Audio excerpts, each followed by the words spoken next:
Y'all hear the question, what about reparations? Reparations means making up for things that happened in the past. Number one, there is a study being suggested by a former presidential candidate, and the guy's a friend of mine from New Jersey, saying we should study reparations and make a judgment whether or not what they should be, what they should do. There's certain things we already know, and I support that study. Let's see where it takes us, number one. Number two, we have to look at what we know has to be done already. There's institutional racism that exists in this country.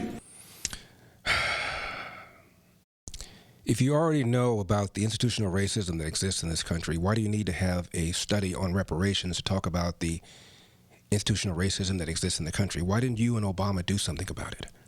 And here's the example he gives of institutional racism. It's redlining. It's prejudice. Redlining is the alleged practice of refusing to lend to otherwise creditworthy borrowers, whether it's for a car loan or for a house loan, because of their race. That was the argument that was made in signing the Community Reinvestment Act that Jimmy Carter signed, as I mentioned last hour, and that Bill Clinton put teeth on. If banks did not have a sufficient CRA score, and that bank wanted to, for example, acquire another bank, sorry, it's going to be held up. That bank wanted to put ATMs in certain areas, I'm sorry, that's going to be held up. So banks were literally pressured into changing standards by carrot and stick, the carrot being that these loans were going to be bought by so-called government-sponsored entities, specifically Freddie and Fannie. So they weren't playing with their money, they were playing with government money. Lending standards were changed all around the country. A whole bunch of people got loans who otherwise wouldn't have gotten them. And here you have Joe Biden making the argument that the practice is still going on. The very same argument that was made that caused a whole bunch of people who otherwise would not have gotten homes into getting them. And what happened? Well, according to the Federal Reserve, while white household median wealth increased 2.4% during the recovery under Obama, and while Hispanic families' wealth declined 14%, black net worth fell from $16,600 to $11,000. That's a 3-year drop of 34%. Here's what Investors Business Daily said about that drop.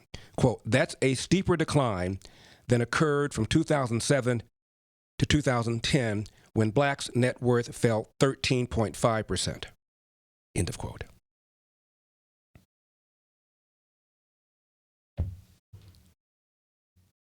And then there's a lawsuit I mentioned that then private sector lawyer Barack Obama filed against Citicorp, arguing that his 186 clients were denied loans because they were black. There was a settlement. They got loans.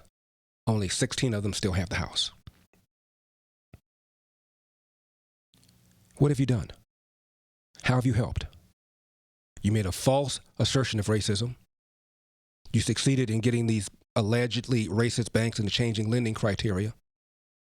And what has been the result?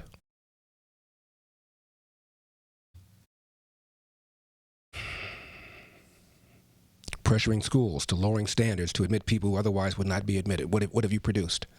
Higher dropout rates. And when they drop out, they leave often with a lot of debt and a lot of anger.